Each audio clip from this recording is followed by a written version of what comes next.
Okay, Okay. can you hear me? Yes. Oh, it had to be TikTok. Oh my God. I was like, what is happening? It had to be TikTok because I was like, what the fuck?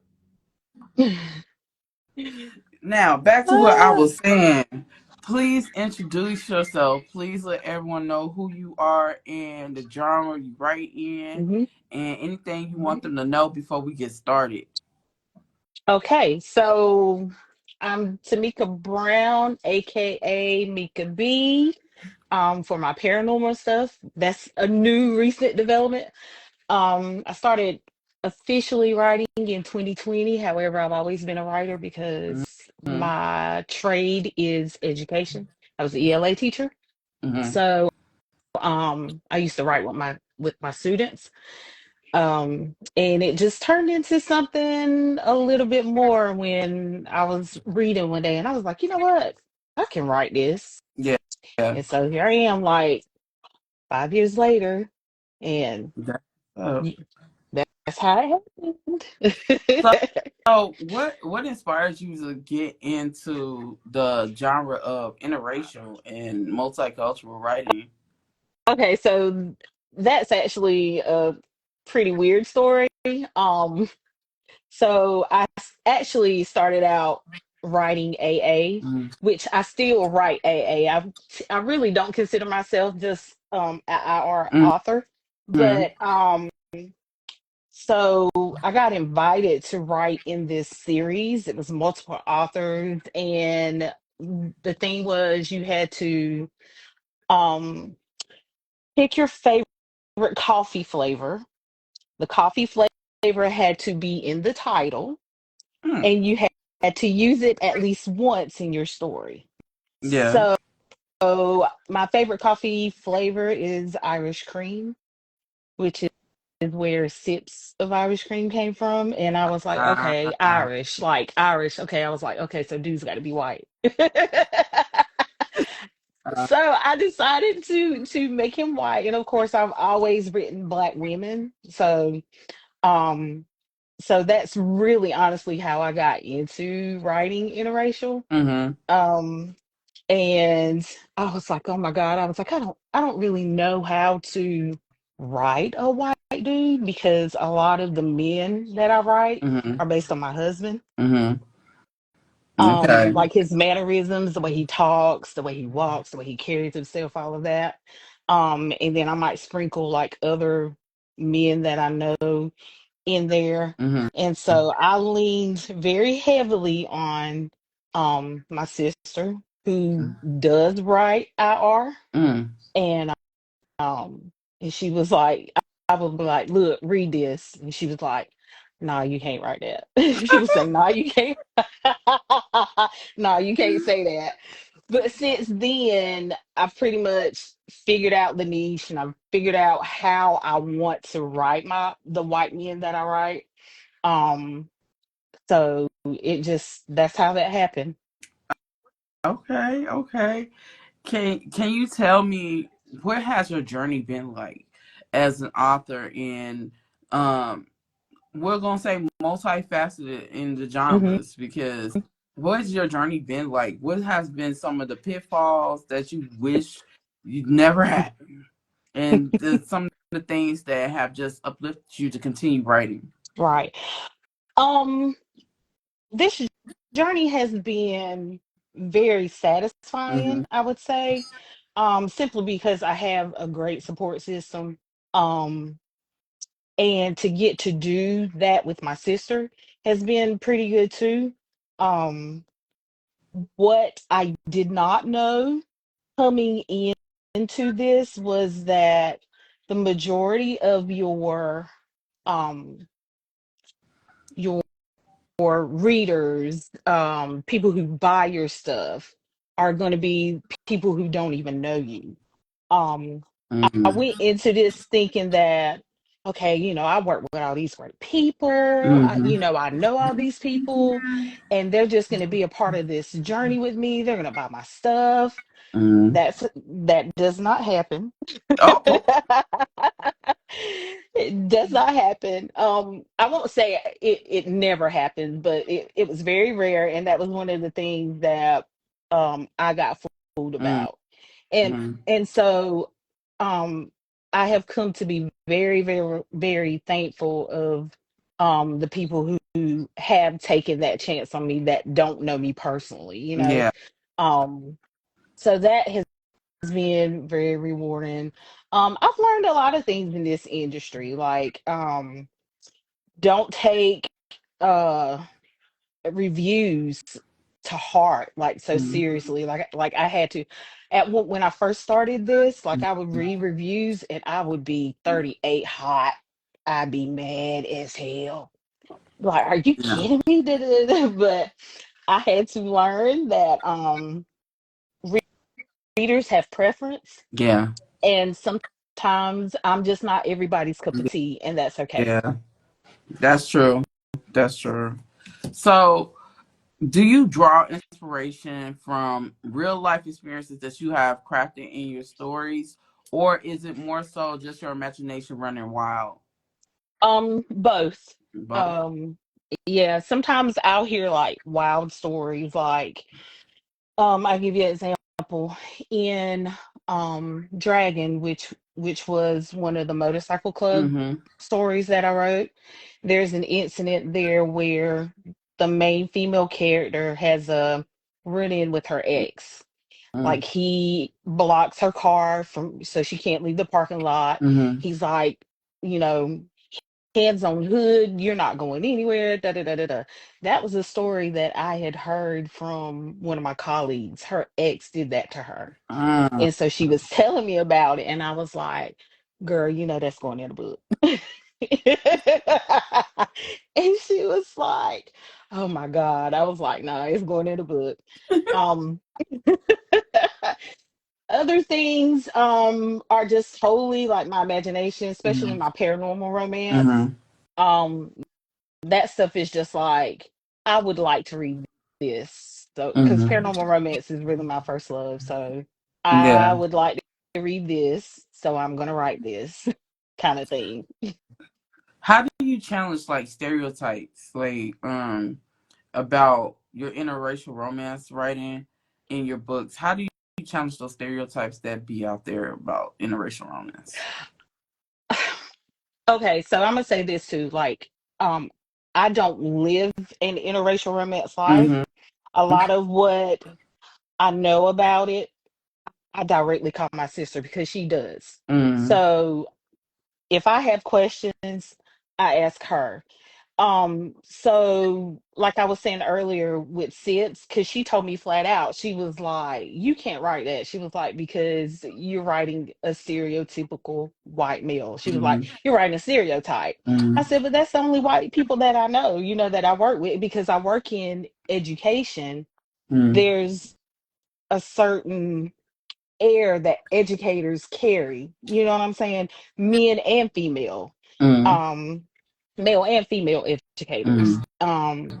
And so I was just basing it off of what I knew. Um, but she would tell me really quick, no, you can't write that. So I'm very conscious of how I write. Like I don't want I'm very conscious of not writing one that's like a savior complex, like the black Yeah. woman has to be saved. Um even in my female black characters, why do we always have to be strong? You know what I'm Mm-hmm. saying? Because we're vulnerable too. We're not always strong, Right. you know? Right. So I'm also very careful about how I write my female characters. Um, Mm-hmm. which a lot of them I I pull myself into that character. I pull other women that I know into characters. So I'm very conscious of trying to balance the vulnerability of a black woman with how independent we can be, how strong we can be, how Mm-hmm. headstrong we can Yeah. be as well, and Yeah. stubborn. Yeah. Yeah. So It is. I'm very conscious of that when I write my characters So, too. so how do you balance the cultural differences? Because people will think, oh, because it's that's just interracial. That's white, black, whatever. There's cultural differences Mm-hmm. from, like you said, Bike Club, Mm-hmm. from just hell, paranormal. Right. So how do you balance the cultural differences while uh developing strong romantic connections between your characters? Right. Well, and I'll say again, like I do defer a lot to my sister, especially because she has also mixed kids. Mm-hmm. So they're growing up in two cultures. Mm-hmm. They're growing Mm-hmm. up in our culture and they're growing up in their dad's culture. Um, but I do try, like most times my male characters are not oblivious to Right. black culture. You know what I'm saying? Like it's not one of those issues where they have never interacted with black people ever in their life. So I'm conscious of that because I live in a rural community where we're one of the most diverse counties in North Carolina. Mm. So being as diverse as we are, I deal with all walks of life. I deal with white people who grew up in trailer parks. Mm-hmm. Um, I deal with from black people that live in what we call here the Oaks, and it's like our wealthy community here. Mm-hmm. Um, so because I think because of that blend and because of where I'm from, I think I have an advantage to meld our cultures together. And Mm-hmm. that's what I try to do in the books when I'm writing interracial and multicultural. Is I try to blend those cultures together. So you're not seeing, you know, white culture, Hispanic culture, Asian culture, and black culture. You're seeing a combination of all of them Mm-hmm. melded together. So you write paranormal, which is like my first love. Yeah, love it. I love paranormal down over any genre. Yes, Um, so paranormal romance has really been long time been dominated by white people, and the it has. protagonist and the Eurocentric mythology. Did Yes. you ever feel pressure to conform to those norms in regards to how you write your characters? No. I don't feel that pressure. As a matter of fact, I bring in African mythology in my Mm-hmm. paranormal romance. Mm-hmm. Because those Greek gods didn't come from They Greece. did not. They're derived from African culture. Yes, yes. So, and I say that as a full historian because I also have a BA in history. So I say that as a full historian. But I don't feel that pressure. Now I'm an eclectic reader, so Mm-hmm. I'm not one per. I don't just read black authors. I read all authors, all Same. genres. I do try to stay away from the TikTok hype books, Mm-hmm. though. I try to stay away from those. I'd rather read indie authors. Yeah. Um, but I don't.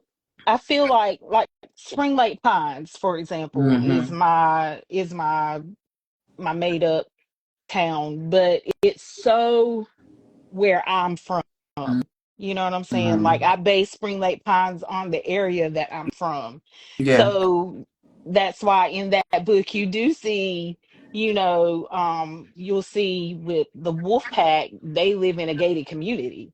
Mm-hmm. But when I start writing my pride, which is coming soon, when I start writing the pride, you'll see it very differently. They're literally going to be out surrounded by forests because that's Mm-hmm. that's where I live. We have gated communities, we have trailer parks, we have people that live down long dirt roads with nothing but trees surrounding them, you know? Mm-hmm.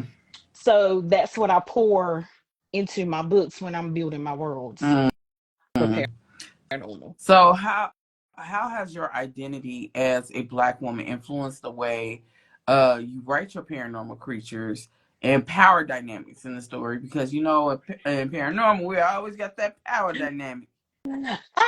Yeah, we've always got the alpha. I will say this: I am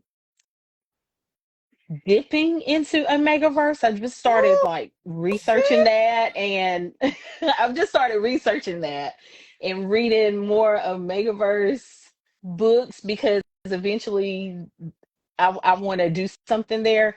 But my female characters could be just as well, I alpha as my male characters. They can be in the last book that I released, Loving a Huntress. Um one of the packs, their rival pack, actually does have a female alpha. Mm-hmm. Um and the female main character, even though she's not a shifter, becomes an alpha with a triad. Mm-hmm. So um they could be betas, omegas, alphas. It doesn't matter to me. That power dynamic is give and take for me in my paranormal romance. Is give and take. You can't have one without the other. Yeah. So, I'm sorry, my damn dog. He's sick, so he's been trying to curl up under me, and he big Oh. bad. Do you find that Black authors writing paranormal, um, face different industry challenges, compared to those writing in contemporary or, uh, literary fiction of any other genre? I think so because it's such a small niche right now. Mm, Like, even when I was reading and not writing, there wasn't a lot of Black authors like really writing paranormal. And mind mm, you, this was a while back. You would like I would I knew of Jessica mm, Cage. I knew of mm. her. Um, and I knew of Lachie McCord. I hope I'm saying her Lachey, name right. Lachey McCord. Lachey McCoy. McCoy. Yeah. Yeah. Like I knew of her, and now we have Tessa coming, and I just recently, like before Tessa came out with her stuff, like I had just recently discovered Melody Lynch.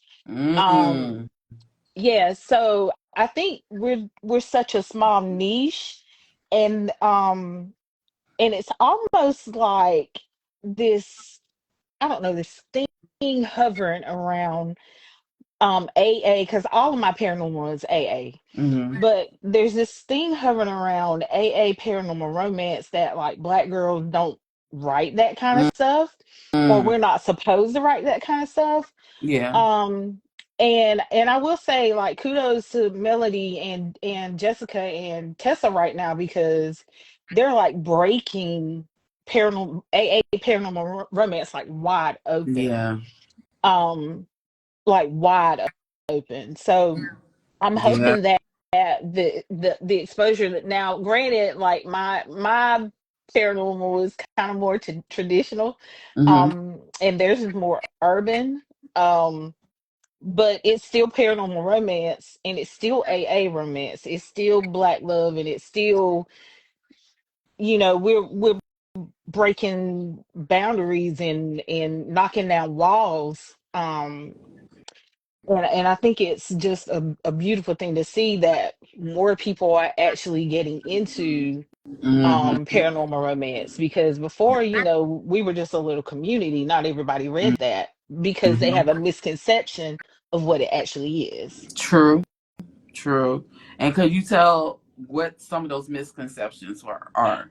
Oh yes, yes, yes. Like I actually have a friend who, excuse me, she did not want to read any of my paranormal romance because she was like, I don't want to read about animals like having sex. And I was like, girl, I be right. No, animals having What? sex. What? I said, girl, I'll be right. No, animals having sex. I said, in my, but now some people may do that and whatever floats your boat, that's fine. But in my paranormal romance worlds, they have sex like humans, Oh as my humans. You know what I'm God. saying? So that's one of the misconceptions for Mm-hmm. sure. The other misconception just is, um, I can't relate to this. It's not real. Mm, Well, no fiction is real. yeah. They're all fictional characters. Mm-hmm. And fiction is to entertain. Facts. So no, they're not real. That's fact. Like, would it be cool? Hell yeah. Hell, you know how many females would be trying to find out? Shit. So that would be but awesome. but that's one of the main misconceptions, I think. And I even say that too because when we had discussion at Boozy Book Tour, and one Mm-hmm. of the questions was about paranormal Mm-hmm. romance, a couple of the readers that was sitting across from me and E Bowser actually said that. And I Mm. was like, no, that's not what that's about. You know. Jesus. And there's different avenues of paranormal romance, because now you have Mm-hmm. coming on the scene monster romance. Yes, You know, Lord Jesus. so alien romance it has been for a while. Millie Taden has written. She's a Hispanic Mm-hmm. author, and she's written plenty of alien romance. Elizabeth Stevens is the Yeah. very mate. But you Now know that's my junk. what? You know who's been coming up in the ranks of alien romance? Nikki Clark, uh Yep. Eva O'Hare, um what's the other one? And the orc romance is Solar Mm-hmm. Black. Hmm. Solar Black, she's her I orc one. literally just saw a post about Solar Black. A post about that one. She she writes very short, niche books that just deal with multiple partners, why choose orc romance Hmm. type deal. But it's they're good. And I love seeing so many black authors just go out and just write, the paranormal Yes. and the Yes. fantasy and the urban fantasy. It's refreshing Yes. because Yes. all I had was J.R. Ward and Laura Lai and all that stuff. So I need a Blake, what I'm saying? Those were the ones I was reading because I really didn't have any black Yeah. paranormal. Yeah. Yeah. Same here. I was reading before I discovered Jessica, and before I discovered Lachey, I Mm. was reading T.S. Joyce, which typically anything T.S. Joyce puts out, I'm gonna read it. Um, like, she's only got a couple of series out there that I'm like, nah, I'm not gonna touch that. Mhm. But that's the same. Before I was like, let me find out who this Jessica Cage is, because I really hate when, and I really hate when authors just do their logo and I can't see their face. Yeah, you gotta be careful. Yeah, because I'd be like, and then I have to research or whatever. So that's part of the reason why I now show my face, because as a reader, I wasn't doing that, Yeah. So I had to flip on and, like, okay, let these people see that I'm actually black. Yeah. Because you know what? And it's so crazy. White has been the standard for so long that it is really crazy to me that now they're trying to pretend to be black to get the black audience that has been following them all along. Hmm. So, but Hmm. now is more beneficial for them to pretend to be black. Yeah. And I think too, it's more beneficial for them to be black. They're trying to grab that black audience because they know that we'll put them coins in these books. Mm-hmm. And we do, because you see the controversy that just happened with Oathbound, and how the book wasn't even displayed like it should have been displayed in these bookstores, and the whole series went number one on the New York Times bestsellers list. Mm-hmm. So that's because black black men made it a point to go get her book. Mm-hmm. So they know where to spend money. It, and it's unfortunate that they have to do that because there's very much talented white authors out here. Right, It really is. right, Um, right. Like I I said, feel I read anything T.S. Joyce puts out. Anything she yeah puts out. that it's um it's crazy because like I said, I have J.R. Ward stuff right over there, and I love J.R. Ward. But what excited me was to see somebody that looked like me. Oh yes. Oh yeah. It Oh every yeah. time, every Now I time. was So say, yeah, with that point, when I was teaching in the classroom, like I made it a point for my students to get exposure to Black authors, Black books, especially when half of my students mm-hmm. is half of my students are Black, but there's no books that have anything to do with their culture or anything like that except for Roll of Thunder Hear My Cry. And I, Mm-hmm. and I'm good. I love Mildred D. Taylor. I love her. I love that book.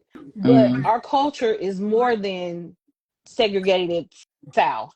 Our culture is Yeah, more than slavery. yeah. Like there's so many facets to the Black culture, and I wanted my Black students to be exposed Bye. to that.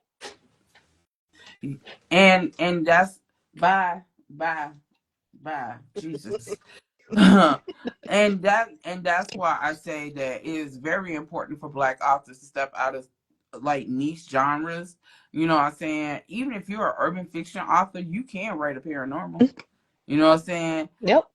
It doesn't matter. It's just I just feel like that we as readers want to see more Black authors in these spaces because we've had to endure, not because it's a bad thing, but it's just a need that needs to happen. We Yeah. have endured Eurocentric idealism to the upteenth. Now Right. I want to hear the Black stories from the African American aspect, the African aspect. You Right. know what I'm saying? I like that. Lashane McCoy with her zombie romance. Oh Who's yeah. writing zombie romances? But she is. Right. She is. And that's the thing about it. Like you're not seeing that. She's got like that little pocket like Mm-hmm. covered. I You're definitely love not it. seeing that. I love seeing that. I love seeing this. So your stories feature strong Black heroines in the sense that they can handle their own, but they just want a safe space. So Exactly. how important is it to you to showcase Black women as central figures in paranormal and in spaces that are supernatural? Very extremely important because like any other person, like we just want love. Like you said, Mm-hmm. we want a safe space. We want somebody that when we are tired and when we are bone weary, we can just say, okay, can you take this for me?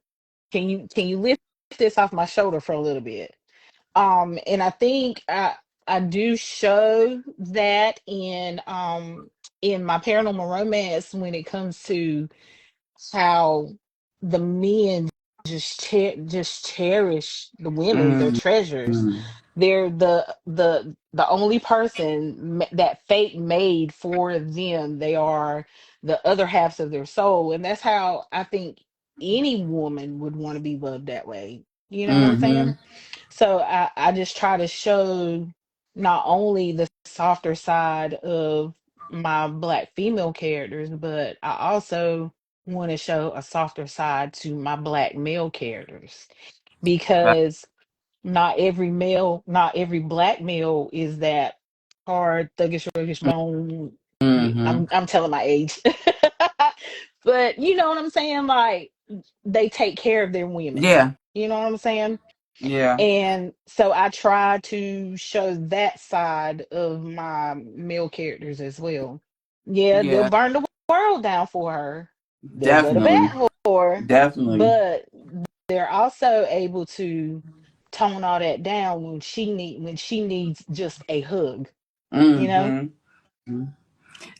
Have you found that Black readers approach your paranormal stories um differently from non-Black readers?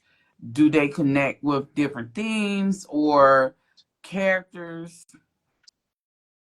Well, I think just like anything that I write, like I've got my diehards. You know what I'm saying? Like Mm-hmm. it doesn't matter what I write, what I put out, they come along for the ride, Mhm. and then I have others who um are just not interested in paranormal, and that's fine. I do find though when I go to um other book events, and usually my paranormal is the first thing that sells out Mm. when I go to other book events. But it's because, you know, they're just they're usually at those events, they're readers that are like me, eclectic. They just read everything. Mhm. They're not focused on just one genre, Mhm. one niche. And I find a lot in our Black community, I'm not going to read that because it's not two Black characters. Yeah. I'm not going to read that because, whatever, you know what I'm saying?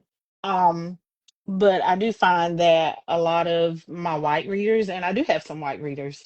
I have a lady who inboxes me like once a month. She's like, when the next Spring Lake Pines book coming out? And she will not buy it from Amazon. She buys it straight from me. I love She to hear says, I that. want you to get all of your money. I love to hear that. Right. That's how it should be. Um, how do you balance escapism, a paranormal romance, right, with the realities of being a black writer in a predominantly white industry? Oh, it is a predominantly white industry. Mhm. I don't um it is a finicky balance. It's I, because a lot of my worlds are not based in Mhm. fantasy. Um my worlds, especially in Spring Lake Pines and even my Portland pack, it's based in reality. They have businesses, they have jobs. I don't it's not an escape from the reality other than every once in a Mhm. while they can shift into, animals or whatever. You know what I'm saying? Yeah. Because my folks have like real lives. Yeah. They have, Yeah. like, in Loving Road, Michael owns a mechanic shop, and you will find too that a lot of my characters have like just regular jobs, but Mhm. because that's the type of work where I live, that's the type of work that these people do around here. So it's nothing for like my twins in Loving the Huntress, my Mhm. brothers. Um, they own a construction business. Yeah. So um I try to make my paranormal as real as possible, but it really is honestly based on what I see every day, what I live every day, um, everyday people who are just here in my county, in my city. Mhm. Um, so Okay. So, do you feel that the indie publishing world gives black authors more creative freedom when writing, especially paranormal, or are there still obstacles or to oh overcome? yeah, I think there's still obstacles, especially with paranormal, like you said, because um there's not a lot of people writing, not a lot of black authors writing paranormal. We're still trying to break free. Now Mm-hmm. you got, like I said earlier, like Tessa and Melody. Mm-hmm. um they're what they're doing is paving the way for people like me, even though I've been, writing a little bit longer than Tessa. I don't know how long Melody's been writing, but I've been writing for 5 years, and I've been trying to stick to this genre because that was one of the first things that I had ever put out Mm-hmm. when I signed with Monroe Publishing. But I feel like we are slowly, like, there's this, cave in, and Mm-hmm. we're like slowly trying to break the rocks and move the rocks to open Mm-hmm. up a wider space. Yeah. That's how I describe the AA paranormal industry right now. Mm-hmm. We are working hard to to get out there and be seen. And and it is hard. Like Yeah, it's hard because it's, and also paranormal romance is a saturated genre. it is. So there's, unless, and you really have to, that we have a category on Amazon that is Black and African American fantasy. It's not Mm. paranormal. It's fantasy and science fiction. Wait, what? And mhm, it's not paranormal. It is Black Wow. and African American fantasy and science fiction. And in order for you to find it, you've got to know where to dig. When we upload our books, they ask us three, choose three categories. And we might choose, for me, I would choose one, paranormal romance. In Mm-hmm. order for me to find that Black and African American fantasy and science fiction category, it's I've got to drill down. I've got to go through five other categories just to find that one. Damn. Right. For It's not real? easy. Yes, it's not easy. It's not easy. I ended up spending some good money, but it was well worth it, on like an app to put on my computer that is connected to Amazon's categories. Mm-hmm. And that's how I found that category. I knew it was there because I was seeing Jessica's books hit Mm-hmm. number one, in that category. I was seeing Lachey McCoy's books hitting in that category, and but I could never find it. Damn. Could never find it. So I didn't have any other choice but to put my book in paranormal romance, werewolf, and shifters. That's one category together. I didn't have any other choice but to put my book in witches and wizards because I couldn't find the category. And Damn. it's a hidden category. That is wild. Right. Um, but I know where it is now. So I don't have to resort to putting my book or books, my AA paranormal books, in a category where white authors dominate it. Mm. That So I is don't have wild. to do that anymore. Yeah, that So it is crazy. Author Osborne. she said that I'm eating this up for when I release this fantasy. Yes, if you girl, inbox me and I'll tell you the app that I downloaded so you can find the categories for yourself. That Now it's gonna cost you a is piece of money, but inbox me and I'll tell you what the name of it is. that's so crazy that y'all have to go through all that just to fucking Oh, it's a yeah, be yeah, it's a lot. seen. Jesus. Yeah. So are there no, I'm gonna start off with this question first. Black culture, you know, has the deep roots and connection to spirituality Mm-hmm. and the supernatural. Mm-hmm. Do you see a connection between black folklore and the paranormal romance you write? Um, this series, my Spring Lake Pine series, Mm-hmm. is more connected to African mythology Mm-hmm. than my Portland pack, Mm-hmm. which was my my earlier series.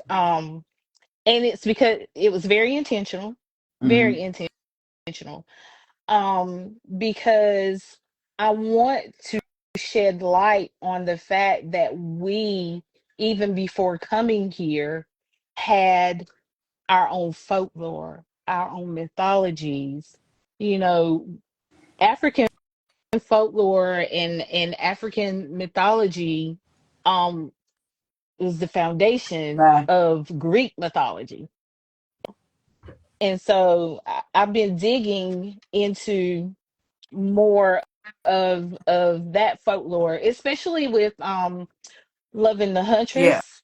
And then I just finished, like, right before I got on with you, the last Mm-hmm. book in my Spring Lake Pines Pack series, because Mm. I'm going to be moving into Spring Lake. Pine's pride, which are Mm. lions.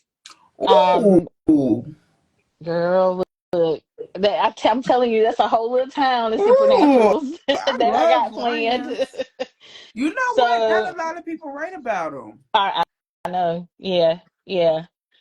So I have been researching the Orisha, Uh, and uh, I've been reading up on them because I want to my due diligence when mm-hmm, I put them in my books. You know what I'm saying? mm-hmm. I want to give homage to, excuse me, what we were, what we still are. Um, there's a prequel that's coming out before I actually dig into the Pride um that actually introduces the Pride, Mm-hmm. but it's about African fairies.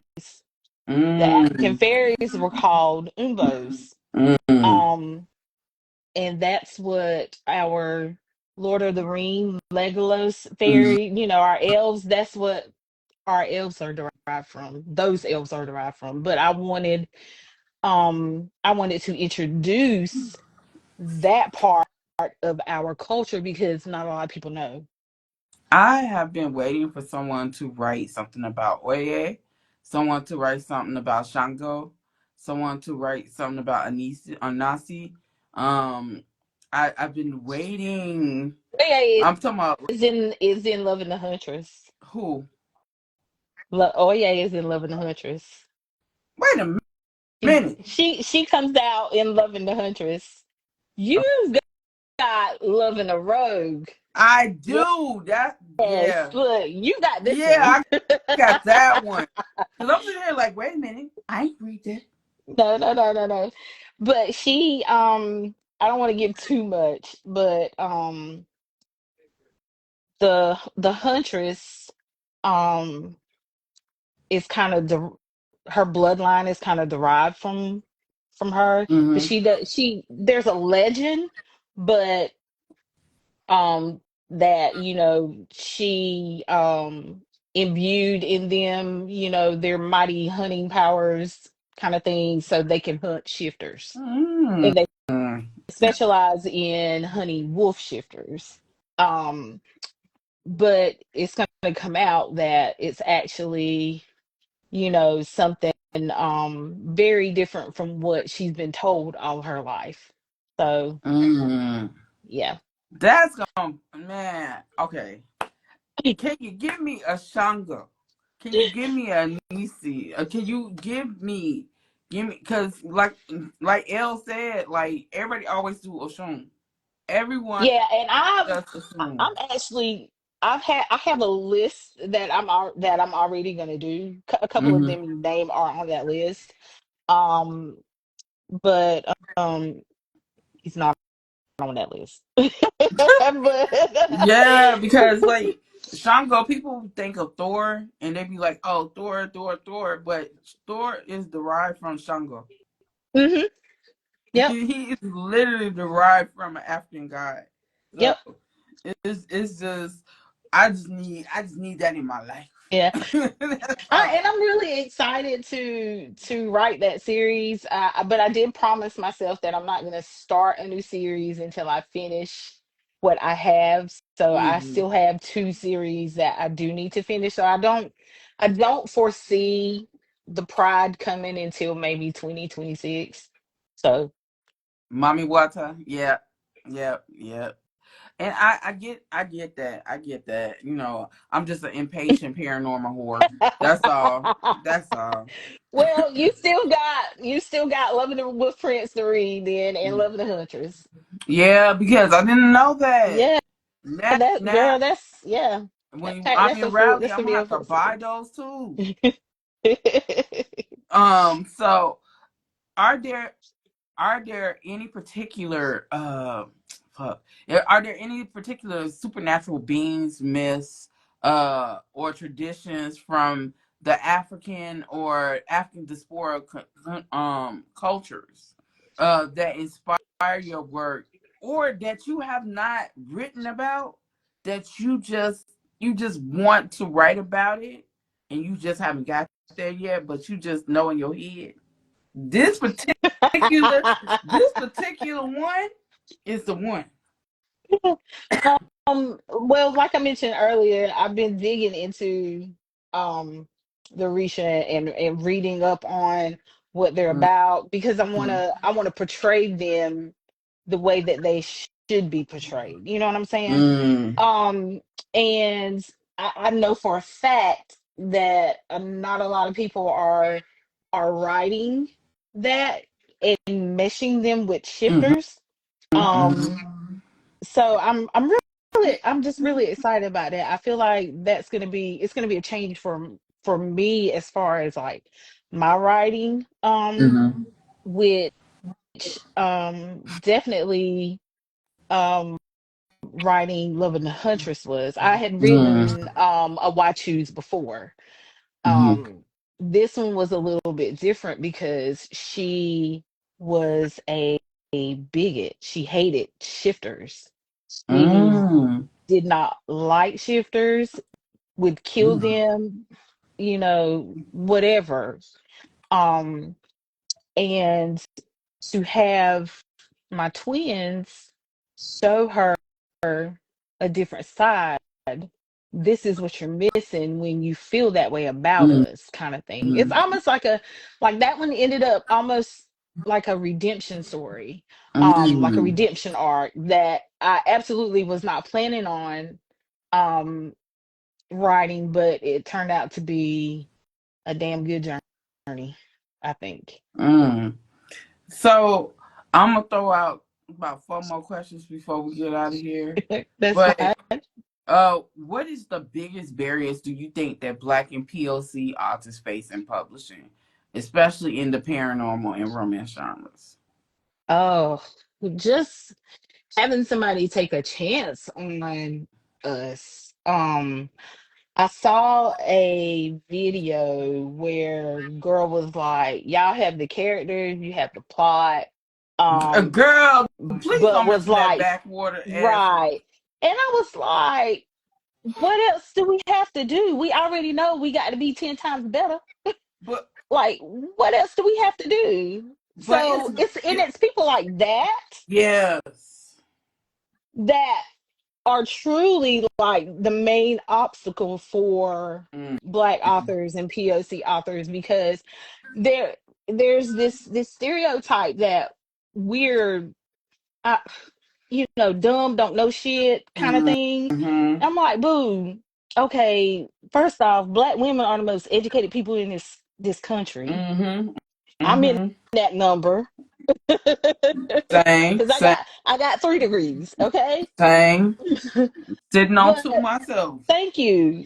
So why is it so far fetched for us to be prolific writers as well? Mm, Why can't mm, we be educated Black mm, women mm, prolific mm, writers? And why can't we bring our stories to paper and mm-hmm. it's okay? Because for some Yeah. of them it ain't okay. You know what I'm saying? For some of them, they so whitewashed that they can't see past their ass and their elbow. Baby, It's you don't know you Black. right. It's to them anything outside of slavery talk, Mm, um, us being whitewashed or anything like that. It's like anomaly to them. It's just right, like, oh, where, how, why would you write that? You know right, what I'm saying? right. The person who said that, girl who did that video, the fact that you are an educator and you have children that you are educating, That and your part. mentality is that way. What the fuck is you teaching these kids? Right. So I think a lot of times people do these like and click views for rage bait. Um, she wanted the attention. She just didn't expect it to be the attention she got. That part. You know, so That part right there. so I just feel like a lot of times these motherfuckers just be saying shit just to say shit.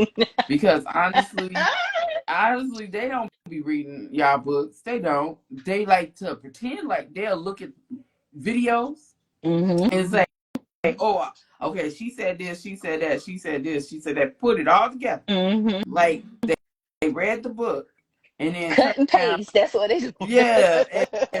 and turn around and make stupid ass videos. Right. Right. So that's the gist of it for me. So let me ask you this. Do you think independent publishing is a more viable option for diverse voices than traditionally publishing, and why or why not? I think it is more viable for us than trad because I have a literary agent right now that Mhm. shops things. So one of the things that I've learned that trad publishers look for is um some look for social media engagement. How are Mhm. you with your readers? Um and I've also learned that they if there's a book, like for example, Under the Moonlight, which is the one that I was telling you about earlier, Mhm. with the African elves, that was originally published in a anthology. Hi. I'm going to rework it, add some things, and re-release it. Mhm. However, that story, um because it's been in an anthology before, Mhm. it's not something trad publishers are going to look at. Mm. Anything else that I have, um that is an original story, um that is out, nobody's writing it, it has to have thousands of reviews Mm. in order for them. And you know, like I know, just in a lot of indie authors don't get that. Not in the IR niche, they Mhm. don't. Not in the paranormal romance, not in the Mhm. AA paranormal romance. They don't get that.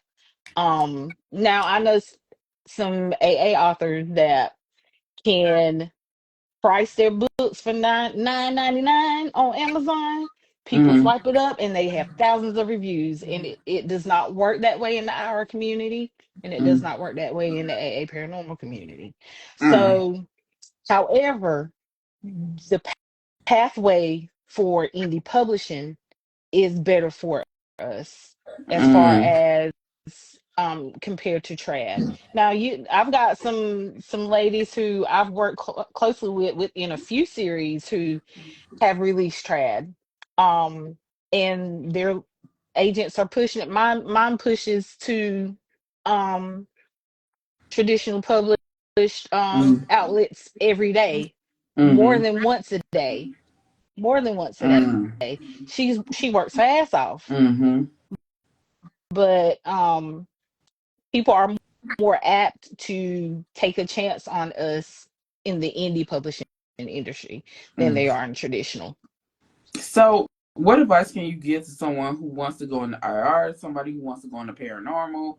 What advice do you give to that new author who is looking at you and saying, "Damn, I'm trying to get where she's at, or I'm trying to have the confidence to do that." What do you tell them? Um, I have told them to keep at it, to hone your craft. The first book I ever published was trash. Like it was Oh, like it was trash. damn. Like when I got it back, it was a military romance, which I've totally rewritten. It's gonna be released like a couple like Mm, later. But it's totally rewritten. But when I was going through it, I was like, oh my God, did I write that? But the more you do it, the better you're at it. Writing is just like any sport that you play. If mm-hmm, you practice it, you'll get better at it. I also say to invest in editing, mm, invest in covers. mm. Okay. Um, it is a lot. Um, it's a lot. It is a lot of money, which is why when I first started, I went with a publisher, Mm, because when you sign those contracts with publishers, and make sure you read the contract too. But that's a whole nother story. But She was responsible for the editing. She was Yeah. responsible for the formatting. She was responsible for the cover. I didn't have to pay for that. And I'm Mm, so grateful that I didn't. Now though, I work with that same editor that I had when I was with my publishing company. I mm-hmm. work with her. Um, and my sister does all my covers now. Mm, So um, but I would say invest in those two things, market your ass off. mm-hmm. If you gotta do Facebook ads, if you gotta do Amazon ads, um, do that. Sit you a little bit of money to the side every Mm-hmm. month so you can cover your ads, cover your editing, cover your covers, because even though a lot of people say, well, what catches me is the blurb, Mm-hmm. most people are visual. Yeah. Yeah. Yeah. That cover matters. Yeah. See, I'm a And synopsis person. yeah, I am too, actually, but um, that's because that's my English teacher stuff talking though. But and the other thing that I would say is find you someone who you can who doesn't mind asking your questions, answering your questions. Mm, Find you someone who you can bounce ideas off of, that you trust won't take your mm, ideas, because that mm. happens. Um, Wow. yeah, that happens.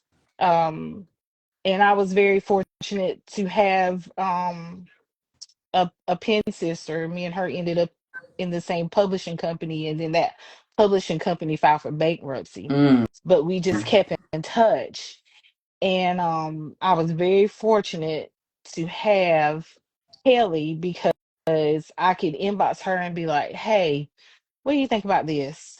Or I would mm-hmm. say, "Hey, can you read over my blurb?" Mm-hmm. Um, Kelly, she actually passed away on New Year's Day, Oh, I'm sorry to hear and that. oh honey, that hurt me. I was like, oh my God, I just talked to her. But I'm also very fortunate to where I can take my whole manuscript Mm, and send it to a beta team mm-hmm. who will read over it, find loopholes, talk, Tamika, this don't make sense. Like, why you even write that? Like, kind of thing. And I can also give it to my sister, who is very, very honest with me Mm-hmm. about what I'm writing, um,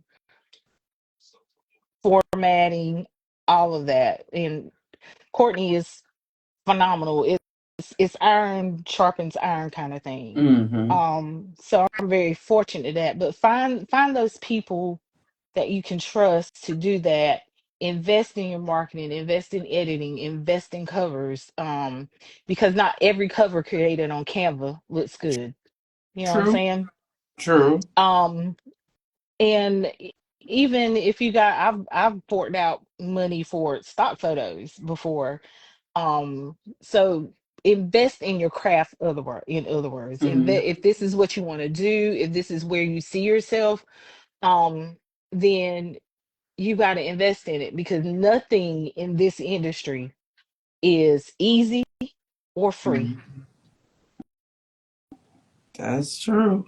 So, what's coming up with you? Any more MC clubs? Any more mafia? Any more paranormal? What we looking forward to, Tamika? All right, so Mika B, which is my paranormal name now. That's my paranormal name now. Last book in Spring Lake Pines pack. Mm-hmm. It'll be out Aprilish. It's called Love in the Fallen. Okay. Um, so that will be out soon. I also have in the works my last book in my Blue Family Legacy, which is AA. I'm being AA for a good while. Mm-hmm. Um, I still have two books that I have to finish in my Irish Mob series. Mm-hmm. So those three things is what I'm working on right now. Okay. Yeah. So, how? how can we reach out?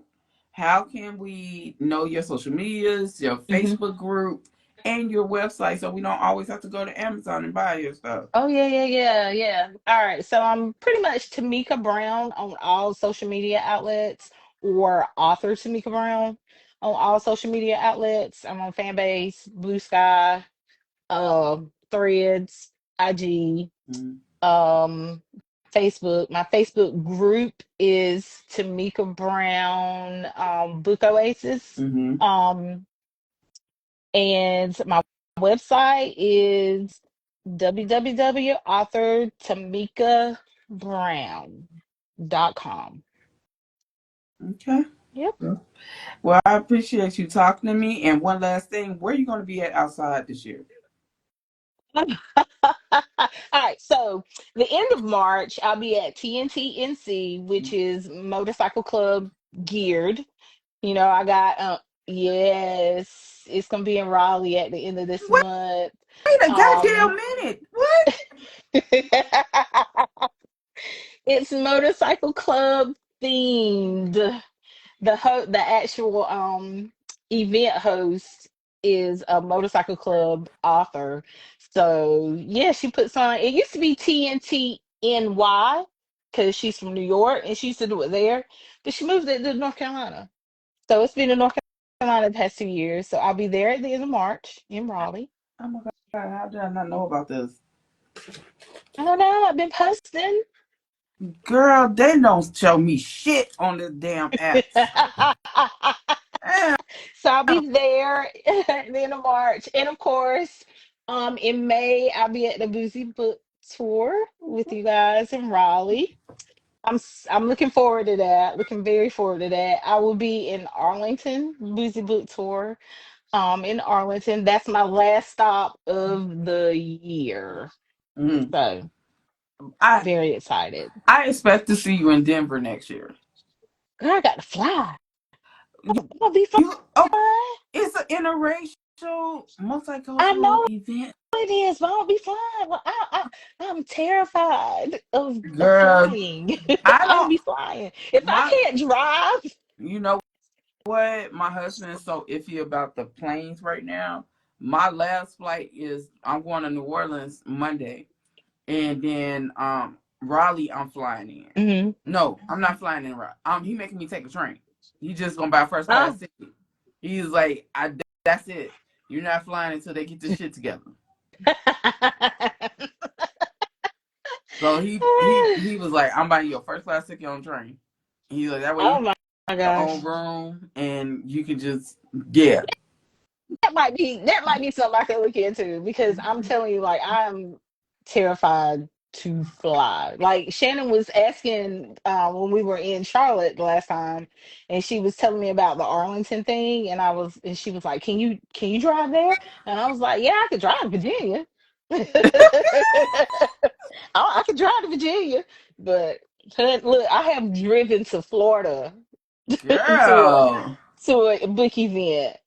Like, Girl. girl, I'll be fine. No, no, Girl, no, you no, better no, get on no. one of them damn Amtraks, get a first class ticket, get your Look, own suite. that might be something I need to look into then. Because this man, he was so serious. He showed me the ticket and everything. He said, So, so I fit. How long is it going to take you? Uh, shit. I think it's like 10 hours, 10, 11 Oh, hours, something like that. okay, okay. It's not that Well, bad. yeah, because Florida was like an 8 hour drive for us And when we went. because Yeah, I'm coming from yeah, Chicago, so that's lower yeah, yeah, part of yeah, yeah, yeah, Illinois. yeah, yeah, yeah, yeah, yeah, yeah. So it's not that bad. And plus, I won't have to pay baggage prices. I There you don't have to pay all go. those baggage fees. There you go. So, all right. We know where you're gonna be outside. Your website is all your books on there. My books are on my website. I've got t-shirts on there, totes as well. Okay. Yes, I've got all that on there. I've got book boxes on there You too. got a books? I do. I do. I don't do a lot of book boxes though because I found that for me that's not financially feasible. Yeah, But I yeah. do have them. Yeah, Oh, I need to check out your website so I can get me a book box. Oh, I love a good book box. girl. I'm starting to turn into that. Anytime y'all come out with a book, I don't, even if I don't even read y'all books, I just want the goddamn book box. That's all that matters to me. All right. So I want to thank you for coming on here and speaking with me. Sorry about all the technical It's issues. fine. It happens. You It know, happens. TikTok has been giving me the blues. People been reporting my page ever since I got over I saw 10,000. your video. I was I saw your just, video. girl, these people are just, yeah, ain't got nothing better to I was do. like, ooh. Well, I told my sister, I said, ooh, I guess we're not gonna be talking about Club Desire then. Girl,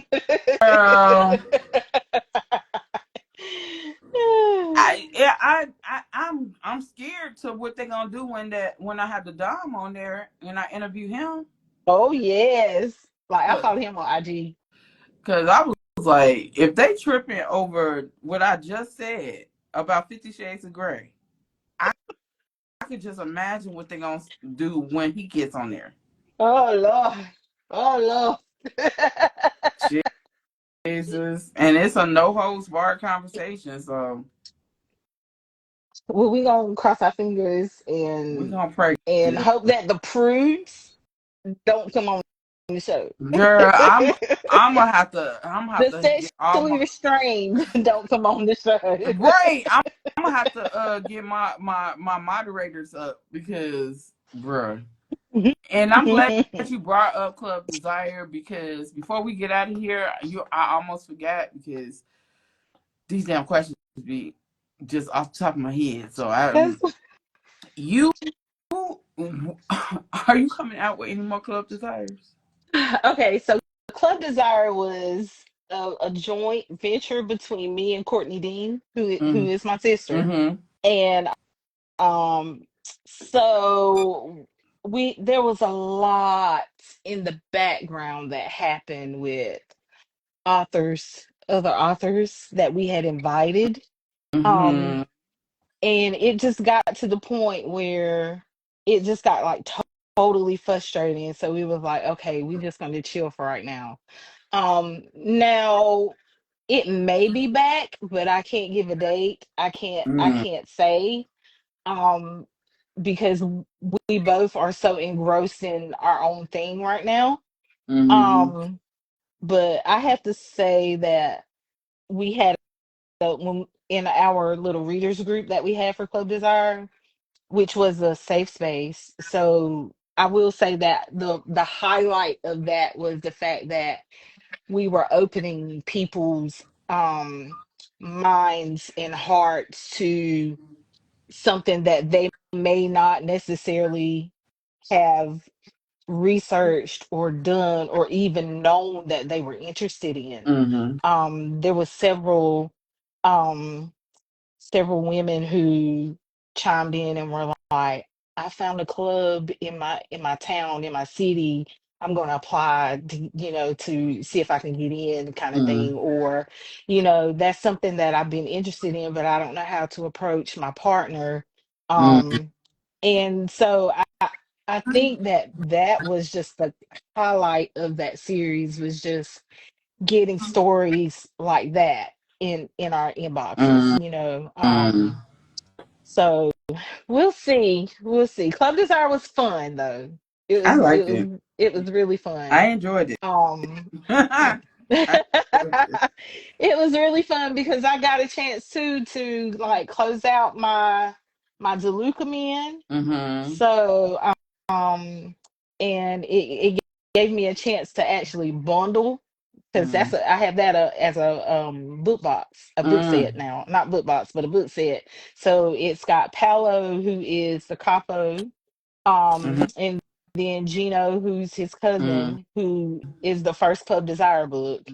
Then Dante, who is the enforcer, who's the second book, and then it's got um Franco, who is also an enforcer, and he's the third book. And it gave me a chance to put my Miami DeLuca family together. So I was real excited about that. Mm-hmm.